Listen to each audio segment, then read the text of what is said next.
Rain poured down on the metal streets of Telos 7 Station as Daniel Rivera locked the back door of his restaurant. His shoes splashed through puddles that had formed in the alley between the buildings. Most workers on the station had already gone home for the night, but Daniel had one more job to do before he could rest. He carried 2 large containers filled with leftover food from the kitchen.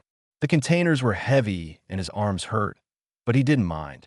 This had become part of his routine over the past 3 months. Every night, after closing the Golden Harvest restaurant, he made this same trip into the forgotten parts of the station.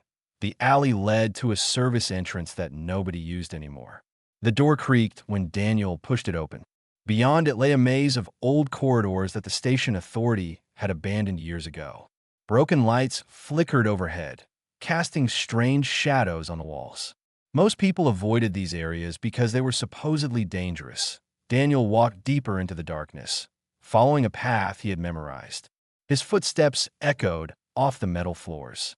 After 10 minutes of walking, he reached a large open space that used to be a cargo bay. Now it was just an empty room with rust on the walls and puddles on the floor. He set down the containers and waited. For a moment, nothing happened. Then he heard it, a soft scratching sound coming from the shadows. 6 pairs of eyes began to glow in the darkness, watching him carefully. They looked like burning coals suspended in the air. "Come on," Daniel said softly. "I know you're hungry." The creatures moved forward slowly. They were young draconics, barely bigger than large dogs. Their scales shimmered in shades of blue, green, and deep red even in the dim light. Wings folded against their backs made soft, rustling sounds as they walked. Sharp claws clicked against the metal floor with each step. These were supposed to be the most dangerous predators in the known galaxy. Adult draconics could tear through starship hulls and breathe fire hot enough to melt steel. They came from Pyraxis, a death world with gravity twice that of Earth and oceans of liquid metal. But these babies had been abandoned here, left to starve in the forgotten corners of the station. Daniel had found the first 3 by accident 2 months ago while looking for extra storage space. They had been huddled together, weak from hunger and covered in their own waste. Something in his chest had twisted at the sight. He couldn't just walk away. Now there were 6 of them. More kept appearing each week, and Daniel didn't know why. He opened the first container and began laying out the food he had prepared. It wasn't just scraps from the restaurant. Daniel had spent hours researching Draconics biology and nutrition. He mixed proteins from different sources, added minerals and vitamins, and cooked everything at specific temperatures to make it easier for them to digest. The baby dragons rushed forward but didn't fight over the food. Daniel had taught them to wait and take turns. The smallest one, a blue female with a crooked tail, always hung back. Daniel made sure to set aside extra portions for her. "There you go, little one," he said, placing a bowl near her feet. "Eat slowly." As the dragons ate, Daniel checked each one for injuries or signs of illness. He had learned to read their body language. A drooping wing meant pain. Dull scales indicated dehydration. He carried basic medical supplies in his jacket and treated minor wounds when he found them. Tonight, the red male had a cut on his front leg. Daniel cleaned it gently and wrapped it with bandage material. The dragon grumbled but held still. They had learned to trust him. While working, Daniel didn't notice the small security drone hovering near the ceiling. Its camera lens focused on him, recording everything. The drone had been following him for the past week, staying just out of sight. After the dragons finished eating, Daniel sat with them for a while. This was his favorite part. They would curl up around him, seeking warmth and comfort. Sometimes he talked to them about his day or sang old songs from Earth. The dragons seemed to like the sound of his voice. One of them, the green male, rested his head on Daniel's lap. The weight was considerable, but Daniel didn't mind. He scratched behind the dragon's ear ridges, and the creature made a rumbling sound deep in his chest that was almost like purring. "You're all getting bigger," Daniel said quietly. "Soon you won't fit in this room anymore." He didn't know what would happen then. The station had strict laws about dangerous creatures. If anyone found out about the dragons, they would be killed immediately. Draconics were banned from civilian stations. Just having them here could get Daniel arrested or worse, but he couldn't stop feeding them. These babies hadn't asked to be abandoned. They deserved a chance to live. After an hour, Daniel stood up carefully. I have to go now. I'll be back tomorrow night. The dragons watched him leave with sad eyes, but didn't follow. Daniel had trained them to stay hidden in the old cargo bay. It was the safest place for them. He made his way back through the dark corridors, unaware that someone was tracking his every move. In an office high above the station, Intelligence Officer Krill watched the drone footage with growing fascination. She had been assigned to investigate unusual activity in the lower levels, expecting to find smugglers or black market dealers. Instead, she had found something much more interesting. A human was caring for creatures that should have torn him apart.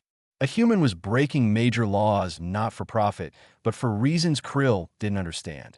She saved the footage and began writing a report. But she didn't send it to her superiors yet. Something told her to wait and watch a little longer. There was more to this story, and Krill wanted to know what it was. Daniel reached his small apartment near the restaurant and collapsed onto his bed. His body ached from the long day, but his mind felt peaceful. Taking care of the dragons gave his life meaning again. After losing everything on Earth, he had been drifting without purpose. Now he had something to protect. Outside his window, another security drone took up position. The watchers were multiplying, and Daniel had no idea that his secret was already known in the highest levels of station government. Forces were moving that would soon change his life forever. Krill's office was cold and quiet. She preferred it that way. The temperature helped her think clearly. For the 47th time that week, she watched the surveillance footage of the human chef entering the abandoned sectors. The data made no sense. Daniel Rivera showed no signs of criminal behavior. His heart rate stayed normal. His breathing patterns were calm. Every biological marker suggested he was simply doing routine work. Yet he visited restricted areas every single night without permission. Krill belonged to the silicate race, beings whose bodies were partially crystalline. Her people were known for logic and precision. Emotions were considered inefficient. But lately, Krill had developed what her colleagues would call an unhealthy interest in humans. These strange mammals confused her. They made decisions based on feelings rather than calculations. They formed attachments to creatures from other species. They cried when sad and laughed when happy. None of it followed predictable patterns. The Arcanate, the governing body of elder species, had assigned Krill to monitor human activity on Telos 7. Humans were new to galactic society, having only achieved faster-than-light travel 30 years ago. Most species considered them dangerous. Earth was classified as a death world with crushing gravity, deadly wildlife, and extreme weather. Humans had evolved to survive constant threats. This made them unpredictable and possibly violent. The Arcanate wanted them watched closely. Krill closed the video files and stood up from her desk. Watching from cameras wasn't enough anymore. She needed to see what Daniel was doing with her own eyes. Tonight, she would follow him into the depths of the station. Hours later, Krill positioned herself in the shadows near the Golden Harvest restaurant. She wore a light-bending suit that made her almost invisible. Her enhanced optical sensors could see in complete darkness. She was prepared for anything, or so she thought. Daniel emerged from the back door, carrying his usual containers.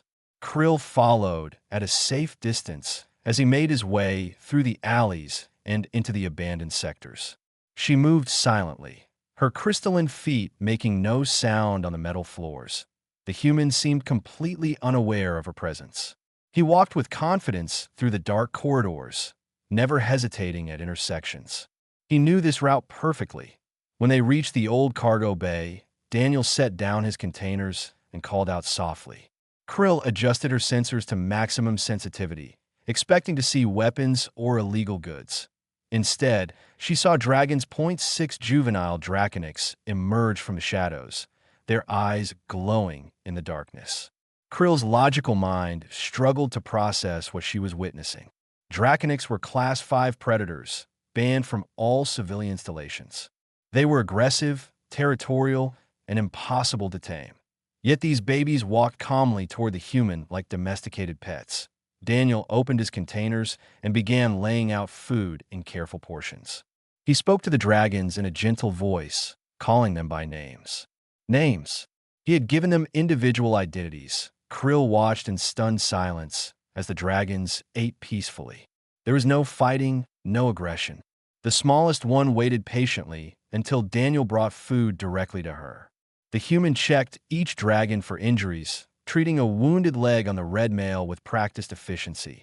This was impossible. Draconics were solitary creatures. They didn't form social bonds. They attacked anything that came near them. The official records were clear on this point, but the records were wrong. After feeding, Daniel sat down among the dragons. They gathered around him, seeking physical contact. One rested its head on his lap, while another curled against his side. The humans scratched their scales and sang to them in a language Krill didn't recognize. The scene triggered something in Krill's mind. She had read reports about human behavior with animals on Earth. Humans formed emotional bonds with creatures that served no practical purpose. They kept dogs and cats in their homes, fed wild birds, and rescued injured wildlife. Other species found this behavior strange and wasteful, but watching Daniel with the dragons, Krill began to understand. This wasn't about logic or efficiency. This was about compassion. The human cared for these abandoned creatures simply because they needed help. Krill recorded everything with her internal sensors. This data would be valuable for her research on human psychology. But as she watched, she realized something that troubled her logical mind. She didn't want to turn this footage over to her superiors. If Governor Tarn knew about the dragons, they would be destroyed immediately. Daniel would be arrested and probably deported. The law was clear. Yet Krill found herself wanting to protect what she was seeing. This feeling made no sense. Krill was an intelligence officer. Her duty was to report security threats. 6 illegal predators definitely qualified as a threat. But were they really dangerous? The dragons were clearly capable of violence with their claws and developing fire glands. Yet they showed nothing but gentleness toward Daniel. The human had somehow taught them peaceful behavior. After an hour, Daniel stood to leave. The dragons watched him go, but stayed in the cargo bay as trained. Krill remained hidden as the human passed within meters of her position. She could have revealed herself, could have arrested him right there. She didn't. Instead, Krill followed Daniel back to his apartment and then returned to her office. She spent the rest of the night reviewing the footage and compiling a secret report. Not for her superiors, but for herself. The data raised disturbing questions. If humans could bond with draconics, what else were they capable of? If these supposedly savage predators could learn gentleness, what did that say about the Arcanate's understanding of the species? Krill accessed restricted files about draconics population trends. What she found shocked her. The species was dying. Birth rates had dropped by 70% over the last century. Juvenile mortality was approaching 90%. Within 2 generations, draconics would be extinct. The reason was clear in the data. Adult draconics were too solitary. They laid eggs and then abandoned them. The babies had to survive alone from birth, and most didn't make it. The species had no concept of parental care or family structures. But these 6 juveniles were thriving under human care. They were healthier and larger than wild dragons of the same age. They had learned social skills that wild draconics never developed. Krill sat back in her chair, processing this information. A terrible possibility began to form in her logical mind. What if the Arcanate had been wrong about both species? What if humans weren't dangerous but necessary? What if they possessed abilities that other races lacked? She needed more data before drawing conclusions. Krill decided to continue her surveillance but not report it yet. She would watch and learn. But what Krill didn't know was that her investigation had already been noticed. In the governor's private office, Tarn was watching footage of Krill watching Daniel. The governor smiled with her 4 eyes. Everything was proceeding exactly as planned. Governor Tarn had ruled Telos, 7 for 20 years. Her 4 eyes could process multiple data streams simultaneously, a trait of her species. Right now, she was watching 3 different surveillance feeds while reading intelligence reports and managing station operations that on the largest screen, Daniel Rivera gently bandaged a baby dragon's injured wing. The human worked with steady hands, speaking softly to calm the frightened creature. Tarn's compound eyes focused on every detail. Fascinating. The reports from her spies hadn't exaggerated. Tarn had known about Daniel's activities from the very beginning. In fact, she had arranged for the first 3 dragon babies to be left where the human would find them. Everything that followed had been a carefully controlled experiment. The governor leaned back in her chair, her 4 arms moving independently as she compiled data. The Arcanate was facing a crisis that few people knew about. The draconic species was dying, and all attempts to save them had failed. Tarn had seen this happen before on another world. She had been a junior officer stationed on Kelvin 9 when the last wild Draconix population collapsed there. She remembered watching the final adult die alone in a cave, having outlived all others of its kind on that planet. The sight had haunted her for decades. The problem was simple but seemingly impossible to solve. Draconix were biologically immortal. They didn't age and could live for thousands of years. But they reproduced rarely and had no instinct to care for their young. Female Draconix laid eggs in hidden locations and then left immediately. The babies hatched alone and had to survive through pure instinct. In ancient times, this strategy worked because Draconix had no natural predators. But modern galactic civilization had destroyed their traditional nesting grounds. Egg-laying sites were now too close to settlements and shipping lanes. The babies couldn't survive long enough to reach adulthood. Conservation programs had failed repeatedly. Draconix eggs couldn't be incubated artificially. The babies rejected care from other species and died from stress. Scientists had tried everything. Nothing worked, except, apparently, humans. Tarn pulled up Daniel's file for the 100th time. The human had no special training with animals. He was just a chef who had lost his family in an accident on Earth and come to the station looking for work. By all accounts, he should have been terrified when he found the dragon babies. Instead, he had started feeding them. What made humans different? Tarn had been studying them for years, ever since they joined Galactic Society. They were death worlders from a planet that tried to kill them constantly. They should have evolved to be aggressive and territorial like the Draconix. But humans had gone in the opposite direction. They formed complex social bonds. They adopted orphaned animals from other species. They cried at sad stories about creatures they had never met. Their capacity for empathy seemed unlimited and often irrational. Other species found this behavior confusing and potentially dangerous. The Arcanate had strict protocols for monitoring humans. They were kept in low-level jobs and carefully watched. Most elder species believed humans would eventually show their true violent nature. Tarn thought they were wrong. She had bet her entire career on being right. She had been feeding abandoned Draconix babies into the station's lower levels 1 or 2 at a time. Daniel had found them all and cared for each one. The human worked double shifts at his restaurant to afford the special food he prepared. He spent his only free time in the dangerous abandoned sectors. He asked for nothing in return, and the dragons thrived. They were healthier than any juvenile Draconix in recorded history. They showed social behaviors that scientists believed the species was incapable of developing. They bonded with each other and with their human caretaker. This was exactly what Tar needed to prove her theory. Humans could serve as foster parents for Draconix babies. If she could establish this officially, it would solve 2 problems at once. The Draconix would have a path to survival, and humans would gain value to the Arcanate. But Tarn's plan had a problem. Governor Korvax from a neighboring sector had discovered her experiment. Korvax represented the faction that wanted humans restricted or expelled from Arcanate space. He believed Death Worlders were too dangerous to integrate. Now Korvax was demanding an emergency council session to address the illegal Draconix presence on Telos 7. If the session went badly, Tarn would be removed from office and the dragons would be killed. Daniel would be deported, and her experiment would end in failure. Tar needed to act fast. She sent an encrypted message to her intelligence officer. Minutes later, Krill entered the governor's office. The silicate looked nervous, her crystalline features shifting colors with stress. She had probably guessed why she was summoned. "You've been watching the human without reporting to me," Tarn said calmly. Krill's colors flickered. "Governor, I can explain." "No need. I've been watching you watch him." Tarn gestured at her screens.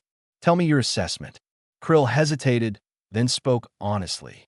The human displays genuine care for the dragons. His behavior doesn't match any criminal profile. He appears to be acting purely from compassion. And the dragons? They've bonded with him in ways that contradict everything we know about their species. They show social learning, cooperative behavior, and emotional attachment. The data suggests humans may possess unique abilities for cross-species nurturing. Tar nodded. This was what she had hoped Krill would conclude. In 3 days, I'll be called before the Arcanate Council. They'll demand I explain why I allowed dangerous predators on my station. I need you to testify about your observations. Krill's colors went pale. Governor, that would mean revealing the truth about my surveillance. And about the human. Yes, Daniel Rivera will be brought before the council as well. He'll be given a choice. What choice? Tarn pulled up a document on her screen. He can accept responsibility for the dragons officially and become their legal guardian. This would make him the first human given such authority. Or he can be deported to avoid scandal. If he accepts, he'll be a target, Krill said quietly. Many in the Arcanate hate humans. I know, but if he refuses, the dragons die. And possibly the entire draconic species with them. Tarn looked at Krill seriously. I'm asking you to support this publicly. It will damage your career. You'll be associated with a controversial decision. Krill was silent for a long moment. Her logical mind weighed the options. Supporting Tarn meant risking everything for an uncertain outcome. Staying neutral was safer, but Krill thought about the human singing to baby dragons in the darkness. She thought about creatures learning to trust when they had every reason to fear. She thought about a lone chef giving up everything to help beings that no one else cared about. I'll testify, Krill said finally. The data supports your theory. Humans may be exactly what the galaxy needs. Tarn smiled, a rare expression. Good. Now we need to prepare Daniel for what's coming. Send him a summons for tomorrow morning. That night, Daniel found the notice on his door. His hands shook as he read it. Report to the governor's office. Mandatory that he knew what this meant. They had discovered his secret. Everything was about to end. Daniel barely slept that night. He kept thinking about the dragons waiting for him in the cargo bay. What would happen to them when he was arrested? Would they be killed immediately, or would they starve slowly in the darkness? At dawn, he prepared one last meal for them. His hands moved automatically through the familiar routine of mixing proteins and minerals. He packaged everything carefully and left it outside his apartment with a note explaining the feeding schedule. Maybe someone kind would find it and help that he knew it was foolish hope. More likely, the dragons would be eliminated as hazards. That's what the law required. At exactly 8 in the morning, Daniel stood outside the governor's office on level 1. This was the administrative heart of Telos 7, a place where low-level workers like him never came. The walls were clean and white. The air smelled filtered and expensive that a security officer scanned him for weapons and then let him inside. Daniel expected to see a holding cell or interrogation room. Instead, he found himself in a large conference chamber filled with important-looking aliens from different species. Governor Tarn sat at the head of a long table. Her 4 eyes studied Daniel as he entered. Mr. Rivera, thank you for coming. Daniel's throat was dry. Did I have a choice? Actually, yes. But we'll get to that. Tarn gestured to an empty chair. Please sit. We have much to discuss. Daniel sat awkwardly. The chair was designed for a different species and didn't quite fit his human proportions. Around the table, various council members watched him with expressions he couldn't read. One of them, a large alien with gray skin and multiple arms, spoke first. This human has been harboring illegal predators on your station, Governor Tarn. 6 Class 5 draconics in civilian sectors. The law is clear. This is a deportable offense at minimum. Thank you, Governor Korvax, Tarn said calmly. However, the situation is more complex than it appears. How can it be complex? He broke the law. Tarn touched a control panel, and a holographic display appeared above the table. It showed footage of Daniel feeding the dragons. The council members leaned forward to watch. Mr. Rivera didn't smuggle these draconics onto my station, Tarn explained. They were abandoned here by unknown parties. He discovered them by accident and began providing care. Look at the results. The footage showed the dragons eating peacefully, playing together, and sleeping curled around each other. It showed Daniel treating injuries and teaching them to be gentle. It showed behaviors that Draconics weren't supposed to have. This is irrelevant, Korvax insisted. The law exists for good reasons. Draconics are dangerous. They're also dying, Tarn countered. She pulled up population data. The species faces extinction within 50 years. Every conservation program has failed, except this one. She looked directly at Daniel. Mr. Rivera, you're not here to be punished. You're here to be offered a choice. But first, you need to understand what's really happening. Over the next hour, Tarn explained everything. She told Daniel about the Draconics crisis, about her experiment, about how she had been testing him for months. She showed him data on juvenile mortality rates and failed breeding programs. Daniel listened in stunned silence. He had thought he was just helping some abandoned animals. He hadn't realized he was caught in the middle of a galactic political situation. "So you've been using me," he said finally. His voice was flat. "Yes," Tarn admitted without hesitation. "I needed to know if humans could really do what the data suggested. You proved they could. What happens now?" Tarn gestured and Krill stood up. The silicate officer looked uncomfortable but determined. "I've been observing you for weeks, Mr. Rivera. I've compiled detailed reports on your interactions with the dragons. My conclusion is that humans possess unique abilities for cross-species bonding and nurture. You've achieved what trained scientists could not." "Get to the point," Daniel said. He was tired of politics and speeches. Tarn nodded approvingly. "Direct. Good. Here's your choice, Mr. Rivera. You can accept official responsibility for the dragons and become their legal guardian. This would make you the first human given such authority in Arcanate space. The dragons would be moved to a proper facility, and you would be in charge of their care full-time.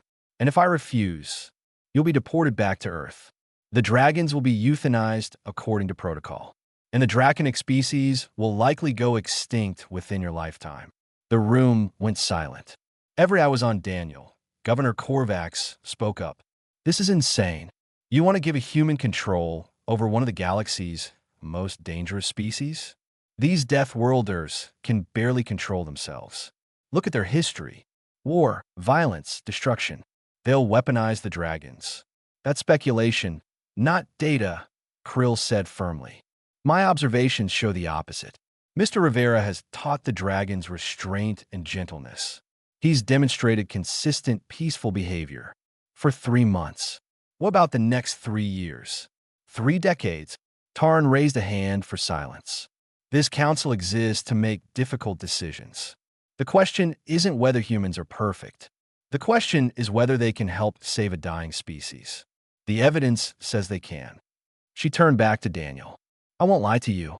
If you accept this responsibility, your life will change completely. You'll face prejudice and suspicion. Some people will hate you simply for being human with authority. But you'll also have the chance to make a real difference." Daniel thought about the blue dragon with the crooked tail, always waiting patiently for her food. He thought about the red male who trusted him enough to allow bandaging. He thought about all 6 of them curled together in the cold cargo bay, depending on him to survive. "If I say yes, what happens to them?" "We build a proper sanctuary on level 12. The abandoned zone will be converted into habitat space. You'll have assistance and resources. More dragons will be brought from other locations legally. This becomes an official program. And if it fails, then we'll all face consequences together," Tarn said simply. "But I believe it will succeed.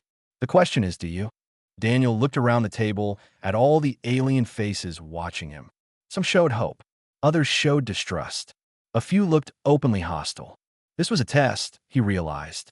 Not just for him, but for all of humanity. That he thought about his old life on Earth. The family he had lost.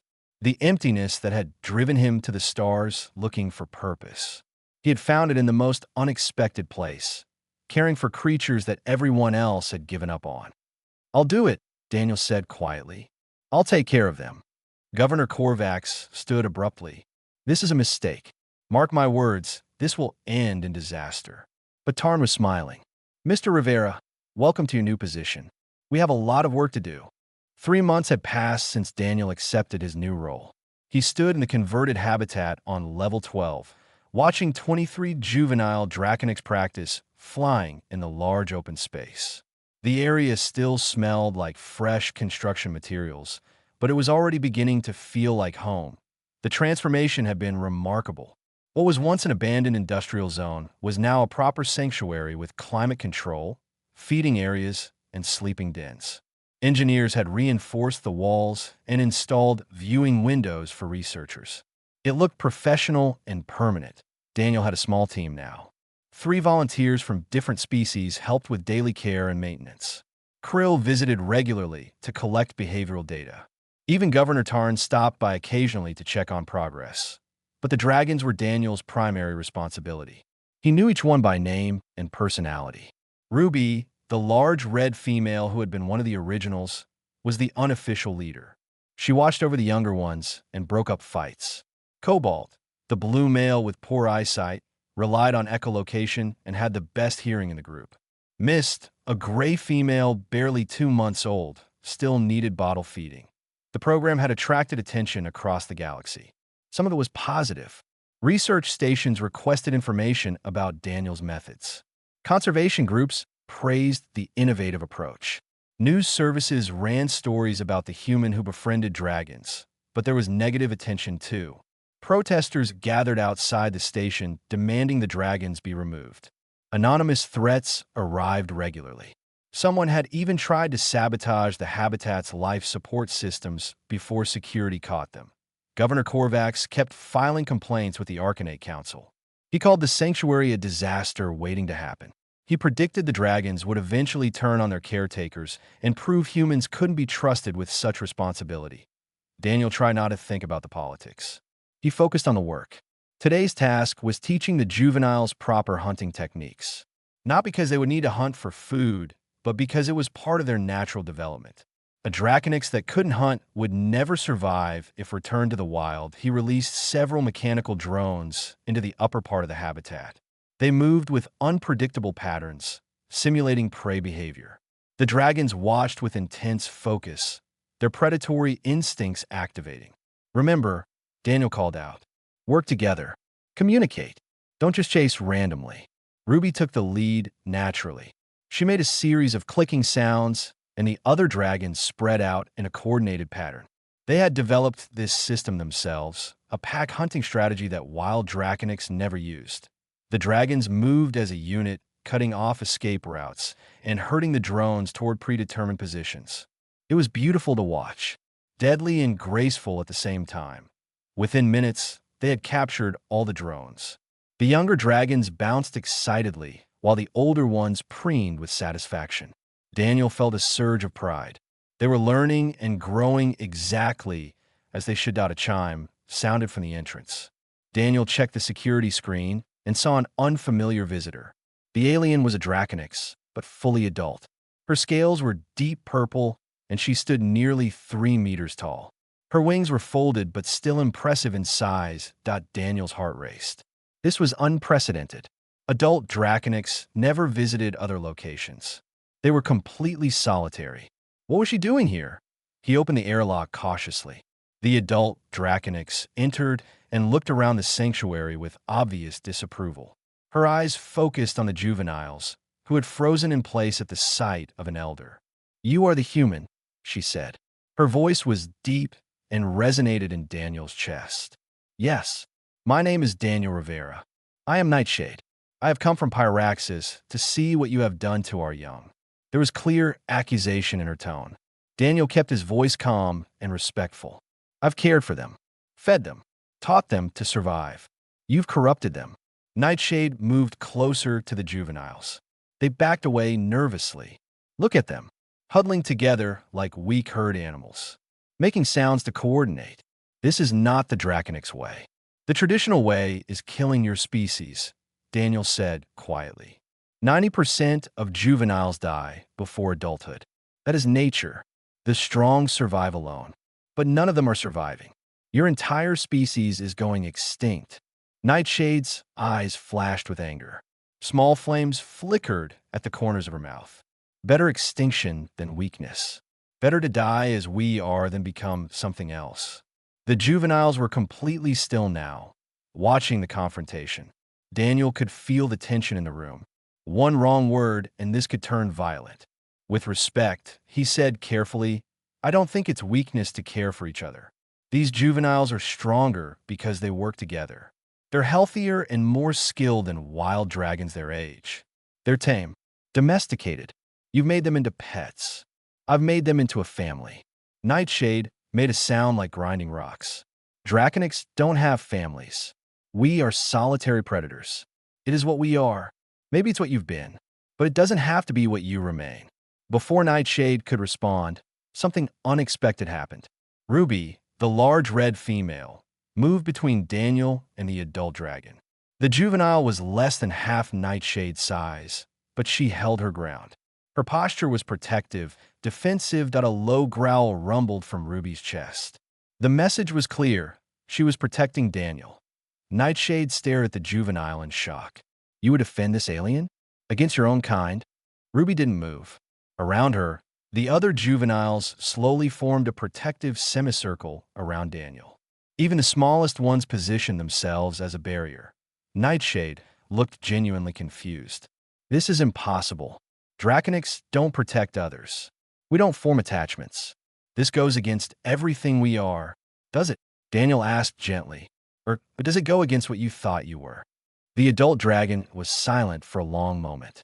She looked at the juveniles with what might have been sadness. These young ones will never be accepted among our kind. They're too different now. Maybe your kind needs to be different to survive. Nightshade turned to leave, then paused at the airlock. The Council of Elders sent me to evaluate this program. They wanted proof it was corrupting our species. She looked back at the juveniles, still protecting Daniel. I will tell them what I saw, but I don't know if they will listen. After she left, the dragons relaxed. Ruby nudged Daniel's hand with her head, seeking reassurance. He scratched behind her ear ridges like always. Good girl, he whispered. You're all good. But worry not at him. If the Draconics elders rejected the program, everything could be shut down. The juveniles would have nowhere to go. And worse, an adult Draconics had just witnessed the truth. These dragons had chosen Daniel over their own species. Governor Korvax would use this as ammunition. The enemies of the program would claim it proved humans were corrupting aliens. The backlash could destroy everything. Daniel looked at his charges and made a silent promise. Whatever happened, he wouldn't abandon them. They had protected him. Now he would protect them, no matter the cost. 2 weeks after Nightshade's visit, Daniel received word that the Draconics Council of Elders was sending a formal delegation to Telos 7. Governor Korvax immediately called for an emergency hearing. He wanted the sanctuary shut down before the elders arrived. Daniel stood in the council chamber once again, but this time he wasn't alone. Krill stood beside him with her research data. Governor Tarn had assembled supporters from across the Arcanate. Even some of Daniel's volunteers had come to testify. The chamber was packed with observers. News services broadcast the hearing across multiple systems. The future of both species will be decided in this room. Governor Korvax spoke first. The evidence is clear. These dragons have been corrupted by human influence. They've lost their natural behaviors. The adult Draconics who visited confirmed this. They're no longer true to their species. That's not what Nightshade said. Daniel interrupted. She said they were different. Not corrupted. Different. A meaningless distinction. The Draconics elders won't accept them back into their population. You've created outcasts. I've created survivors, Daniel shot back. Every one of those juveniles would be dead if left alone. 90% mortality rate, remember? Krill stepped forward with her data display. May I present my findings? I've been studying the sanctuary dragons for 5 months. The results are significant. She showed comparison charts. The sanctuary dragons were 30% larger than wild juveniles of the same age. Their bone density was higher. Their fire glands developed faster. Their cognitive tests showed problem-solving abilities far beyond normal parameters. These juveniles aren't weaker than wild dragons, Krill explained. They're stronger. Their social learning allows them to share knowledge and protect each other. They develop skills more quickly because they teach one another. This is enhanced evolution, not corruption. But they're dependent on the human, Korvax argued. They can't survive without him. That's not true anymore, Daniel said. He pulled up footage from the sanctuary.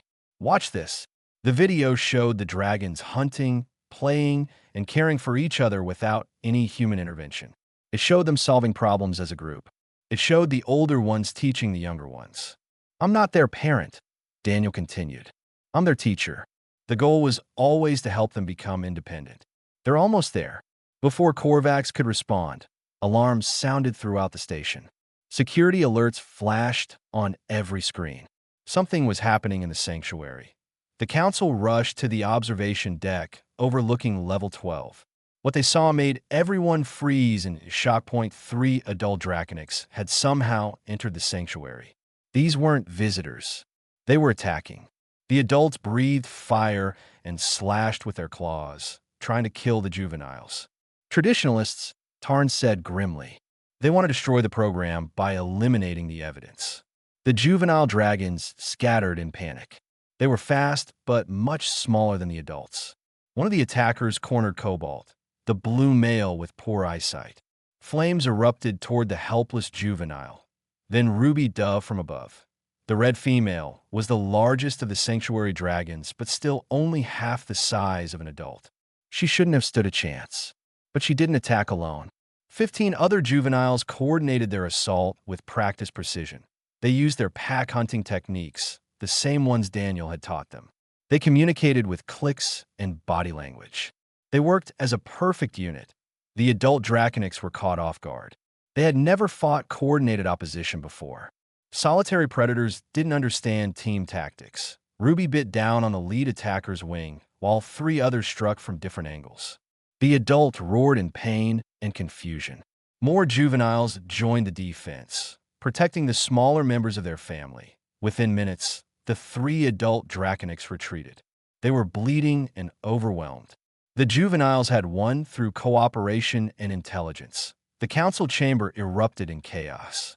Half the members were shouting about the violence. The other half were stunned by what they had witnessed. Governor Korvax looked shaken. They fought their own kind. They chose the humans' teachings over their species. They chose survival, Daniel said firmly. They chose each other. The chamber doors opened and Nightshade entered, followed by 5 other adult Draconics. These were the elders from Pyraxis. They had arrived early and witnessed everything. The eldest, a massive silver dragon named Wisdom, spoke in a voice like grinding stone. We came to condemn this program. We believed it was destroying what it means to be Draconics. Everyone waited in tense silence. We were wrong, Wisdom continued. What we just witnessed is not weakness. It is the future of our species. She moved to the viewing window and looked down at the sanctuary. The juveniles were tending to each other's wounds, working together to calm the frightened younger ones. It was behavior adult Draconics had never shown. Our way is dying, Wisdom said quietly. We refuse to admit it, but the numbers don't lie. We are too solitary, too isolated.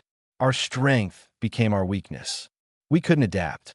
She turned to face Daniel. These juveniles are stronger than we ever were. Not despite their bonds, but because of them. You didn't corrupt them, human. You show them a better path. What does this mean? Governor Tarn asked. It means the Council of Elders wishes to establish a formal partnership.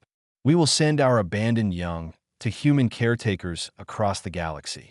In return, humans will gain status as protector species under Arcanate law. The political implications were enormous. Humans would no longer be restricted to low-level positions. They would have authority and respect. All because one chef had refused to let baby dragons starve. Governor Korvax stood abruptly and left without a word. He had lost completely. Over the following months, the program expanded rapidly. More sanctuaries opened on different stations. Humans trained in Daniel's methods traveled to new locations. The first generation of sanctuary dragons began reaching maturity, stronger and smarter than any wild Draconics. Daniel remained at Telos 7 as the chief director. He trained new caretakers and developed better techniques. Krill became his partner in research, documenting everything for future programs. One evening, Daniel stood in the sanctuary watching Ruby and her siblings practice aerial maneuvers. They were preparing for their first flight beyond the station. Soon they would explore space as confident, socialized adults, something no Draconics had done in centuries. "They're ready," Krill said, standing beside him. "I know. It's still hard to let them go. They'll come back." The data shows sanctuary dragons maintain bonds throughout their lives. "You're their family." Ruby landed beside Daniel and lowered her head for scratches. She was massive now, nearly adult-sized. Her scales gleamed like rubies in the light. "Go explore the galaxy," Daniel told her. "But remember where home is." Ruby rumbled contentedly and nudged his shoulder gently. Then she and her siblings launched into the air, flying toward the airlock that would release them into space. Daniel watched them go with pride and sadness mixed together. He had lost his family on Earth and thought he would never feel complete again. But in caring for abandoned creatures, he had found a new purpose. He had built a new family across species boundaries. And in doing so, he had changed the galaxy's understanding of what it meant to be human. New baby dragons arrived at the sanctuary that night. The cycle continued. Daniel prepared their evening meal with practiced hands, humming an old Earth song. Krill observed and took notes. Above them, Ruby and her siblings soared through the stars, living proof that compassion was the strongest force in the universe.